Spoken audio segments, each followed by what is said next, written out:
Break के बाद दोबारा खुशामदीद कहेंगे आपको। अभी बात करेंगे हम पाकिस्तान के बैट्समैन के ऊपर। इमरान भाई, खासतौर पे अब्दुल्ला शफीक के ऊपर काफी ज्यादा हमारा मीडिया भी बात करता है कि अब्दुल्ला शफीक बड़े स्टाइलिश बैट्समैन है और खासतौर पे कुछ एक्स क्रिकेटर्स भी कहते हैं, लेकिन बुरी तरह नाकाम नजर आए हैं। वहां पे उस्मान खान बुरी तरह नाकाम नजर आए, बाबर आजम अपना 50 करते हैं लेकिन टीम हार जाती है। हमने देखा तैयब तहार को हमने प्रॉपर चांस दिया लेकिन वो भी बुरी तरह नाकाम नजर आए। कब तक हम इन खिलाड़ियों को चांस देते रहेंगे और ये नाकाम ही दिखाई देंगे हमें? अब्दुल्ला शफी को आपने इन out in out in out किया जी। आपने, कभी रख लिया कभी निकाला। बाबर की तरह क्या चांस दिया उसको? आपने कौन सा ऐसा बैट्समैन है जो बाबर के साथ कंटिन्यू कर रहा था उसको चांस दिया? सिर्फ उसके ग्रुप के ही लोग, मिसाल दे रहा हूँ, रिजवान पाकिस्तान टीम के साथ है, उस्मान को आपने किसी ना किसी फॉर्मेट के अंदर कंटिन्यू रखा और मेरा ख्याल है 4 से 5 टूर हो गए उसके उस्मान खान। जी जी, ये ज्यादा हो गया, ज्यादा हो गया। अच्छा, अगर आप अब्दुल्ला शफीक को ड्रॉप करते हैं तो फिर आप उसको टीम से क्यों ड्रॉप करते हैं? आप उसको टीम के साथ कंटिन्यू करें, उसे एहसास दिलवाएं कि भाई तुम टीम का हिस्सा हो, लेकिन जब तक तुम अपने आप को प्रैक्टिस मैचेस में या प्रैक्टिस के अंदर, ये देखिए अगर आप मुख्तलिफ मुल्कों में जाते हैं तो क्या सिर्फ मैच के अंदर ही प्रैक्टिस होती है? उनको वो एनवायरनमेंट भी दिखाएं, वो प्रैक्टिस पिचेस भी दिखाएं जहां पर उनको जाकर सेटल होना है। एक नहीं तो 2 साल बाद वो आपकी टीम के लिए बेहतर हो जाएंगे, क्योंकि आपके पास पाकिस्तान के अंदर कोई ऐसा सेटअप नहीं है जिसके अंदर आप उनको ट्रेन कर सके। फर्स्ट क्लास की क्रिकेट आपकी माजरत के साथ इस काबिल नहीं है कि वो इंटरनेशनल स्टैंडर्ड को किसी भी सूरत में आकर बराबरी के ऊपर ले आए कि जिस तरह दुनिया की फर्स्ट क्लास क्रिकेट होती है और आपकी फर्स्ट क्लास क्रिकेट, ऐसा नहीं है। अब्दुल्ला शफीक से देखें, टेक्निक तो सॉलिड है, ये तो आपको बात माननी पड़ेगी कि वो ना तो रिजवान की तरह मुंह उठा के शॉट्स खेलता है, बिल्कुल, ना ही वो जो आपने हसन था उस तरह मुंह उठा के शॉट खेलता है, ना खुशदिल शाह की तरह खेलता है, ना ही तैयब ताहिर की तरह खेलता है। एक क्लास है उसकी, कहीं ना कहीं क्लास है, लेकिन उसको क्या जरूरत है?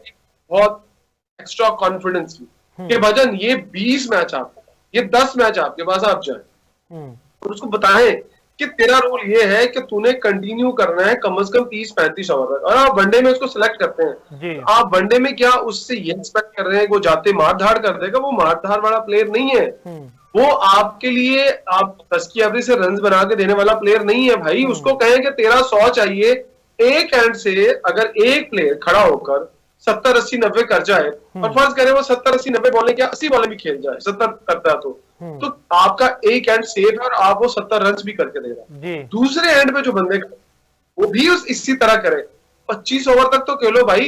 25 ओवर तक अगर आप इस तरह क्रिकेट खेलते हो तो पीछे कितने ओवर बचते हैं? 25।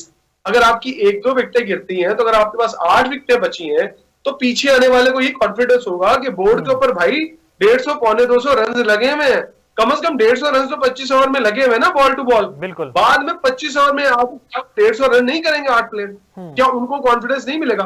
आपके ऊपर से 4-5-6 प्लेयर आउट हो जाएंगे, जाओ यार जाकर दायरा लूटो। लेकिन इमरान भाई, पाकिस्तान टीम को ऊपर से अच्छा स्टार्ट मिला, बाबर आजम ने अच्छा परफॉर्म किया, लेकिन नीचे आगे तैयब तहार या इरफान खान नियाजी जिस तरह 1-0 पे 1 रन बना के आउट हो गए, पाकिस्तान तो वहां मैच हार गया। फिर ऊपर वाले खिलाड़ी परफॉर्म करते हैं, हमारे नीचे वाले परफॉर्म नहीं करते। भाई आप रोल डिफाइन नहीं करते ना, आप रोल डिफाइन करते हैं क्या? अच्छा चले ठीक है, मैं यही बात मानता हूँ 25 ओवर में 150 रन हो जाते हैं, 2 खिलाड़ी आउट होते हैं, बाबर आजम आउट हो गए जी, वन डाउन आए थे 50 करके आउट हो गए, तो पीछे वालों को भी कहेंगे भाईजान 26 ओवर में नहीं हिटिंग शुरू कर देनी, आपने भी सिंगल डबल करनी है और आपने भी अपनी आई सेट करनी है, जाकर 5-4 ओवर खेलने हैं। पहले ओवर में जाकर आप मुंह उठा के मारनी शुरू कर देंगे तो फिर आप आउट होंगे ना, फिर आपके पीछे आने वाले भी इसी तरह आउट होंगे, वो पता नहीं अंदर की हो रहा है कि मैं 2-4 मार के चला। जो रिजवान की क्रिकेट क्या, मुझे बताया, आपने क्रिकेट खेली हुई है, रिजवान की क्रिकेट ये है ना, फटाफट आऊं, फटाफट इधर 2-4 सीधी इधर मारू, मार लग गई, नहीं लगी तो जनाब मैं कप्तान तो हुई, मुझे तो टीम से कोई निकालेगा नहीं। बाबर का प्रॉब्लम क्या है कि बाबर को दुनिया को बताना पड़ रहा है कि मैं बड़ा प्लेयर हूं। बड़ा प्लेयर क्या होता है कि वो 50 कर लेता है 10-12 मैचों बाद। अब बाबर का जो 70, बाबर का जो 50 है वो आपकी किस काम का? मुझे बता दें, बाबर के आपको 50 चाहिए या आपकी टीम को मैच विनिंग इनिंग्स चाहिए? मैच विनिंग इनिंग्स चाहिए ना, कि मैच चाहिए। आपने बड़ा प्लेयर क्या सर में मारना है आपने, अगर आपकी टीम को वो मैच ही नहीं जिता पा रहा तो भाई प्रॉब्लम ये कि जो साइंसदान है ना, साइंसदान को ये समझना पड़ेगा कि ये उसकी सीट नहीं है। साइंसदान को ये समझना पड़ेगा कि मैं लोगों को 70 प्लेयर खिला दिए मैंने, अपने इस टेन्योर के अंदर, कुछ नहीं तो 25-30 प्लेयर्स तो खेले हैं ना, इतने तो खेले हैं, शायद ये सारी जिंदगी में इतने प्लेयर खेलते हैं जो इन्होंने खिला दिए हैं। अब 25-30 प्लेयर के आपने टीम में in out in out in out, कम से कम 10 से 12 लोगों का तो मैंने डेब्यू देखा है इनके अंदर कि इन्होंने डेब्यू करा दिए। तो क्या डेब्यू मेरिट पर हुए या डेब्यू लाइकिंग और डिसलाइकिंग पर हुआ है? मुझे बताया हसन नवाज का डेब्यू क्या मेरिट पर हुआ था? नहीं, बिल्कुल नहीं। अच्छा इमरान भी, हमने डेब्यू तो ऐसे बांटे हैं जब जैसे हम मिठाई बांटते हैं। मैं खुशदिल शाह के इंसिडेंट के ऊपर आऊंगा। जिस तरह पाकिस्तान तीसरा मैच हारा और मैच हारने के बाद कुछ अफगानी थे या पंजाबी थे, कोई भी थे, उन्होंने जिस तरह स्लेजिंग की कि खुशदिल शाह को इस तरह रिस्पॉन्स करना चाहिए था या नहीं। हमने माजी में भी देखा बाबर आजम के ऊपर भी इस तरह जो है ना काफी ज्यादा आवाजें कसी गई, लेकिन बाबर आजम ने कोई रिस्पॉन्स नहीं किया। तो किस तरह आप देख रहे हैं इस वाकये को? देखिए यार, जब आपके पास बल्ले के साथ जवाब देने के काबिल नहीं होते ना, फिर आप मुंह और हाथ से जवाब देते हैं। मुझे बताएं, दुनिया में बड़ी स्पोर्ट्स होती है, फुटबॉल जितनी दुनिया में लड़ाइयां कहीं होती हैं या प्लेस जितनी स्लेजिंग उस गेम में होती है या मुख्तलिफ और गेम्स में होती है, ये जितनी हुटिंग होती है बड़े बड़े स्टार्स को होती है, तो क्या वो बल्ला पकड़ के पीछे भाग जाते हैं, तो उनको मारने चले जाते हैं? भाई आप बर्दाश्त करो ना, आपका दीन आपका इस्लाम आपको क्या सिखाता है? आप बर्दाश्त करो। अब फिर आपको जब मौका मिले परफॉर्म करके ग्राउंड में दिखाओ। आप क्या, ठीक है उसने गलती की तो आपने कौन सा आगे से अच्छा काम किया? आपने भी गलती की ना, तो वहां फेलियर कहीं ना कहीं मैनेजमेंट का भी है। मैनेजमेंट क्या कर रही थी वहां? सॉरी मैनेजमेंट का काम नहीं था जी कि वो वहां पर इस देखती और वो वहां पर टैकल करती इस चीज को। और क्या प्लेयर्स को ये नहीं बताया गया था कि अगर आप मुसलसल हार रहे हैं तो क्या आपकी ऑडियंस डिप्रेस नहीं है? क्या आपको चाहने वाले आपसे परेशान नहीं है? क्या बच्चे घर में गलतियां करें तो क्या उनको प्यार करने वालों को डांटते नहीं है या उनको बुरा भला नहीं कहते? भाई अगर आप बहुत बड़े स्टार होते, आप परफॉर्म कर रहे होते, तो लोग, यही लोग थे ना आपके साथ सेल्फी लेने के लिए मर रहे होते हैं, आपके लिए नारे लगा रहे होते हैं, आपके लिए दुआएं कर रहे होते हैं। तो जब आप परफॉर्म नहीं करेंगे तो उनका गुस्सा जायज है, लेकिन गुस्सा भी किसी हद तक किसी लिमिट में होना चाहिए। लेकिन आपका पलट के जवाब देना ये नहीं है जैसे मैं किसी को गाली निकालूं पलट के वो भी मुझे गाली निकालेगा ना।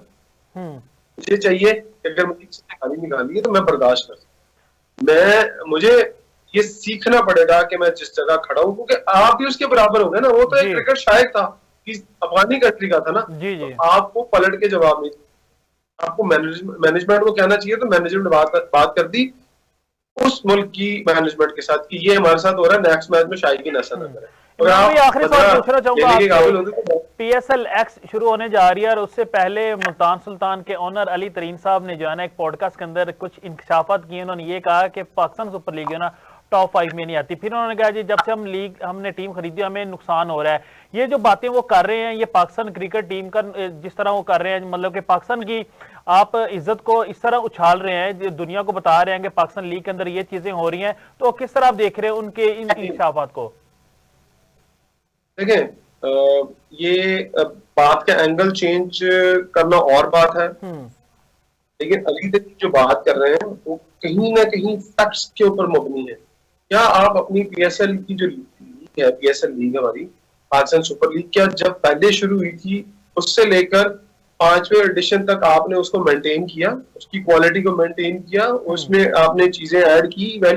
छोटी बात बता रहा हूँ, बड़ी बात को छोड़ दें।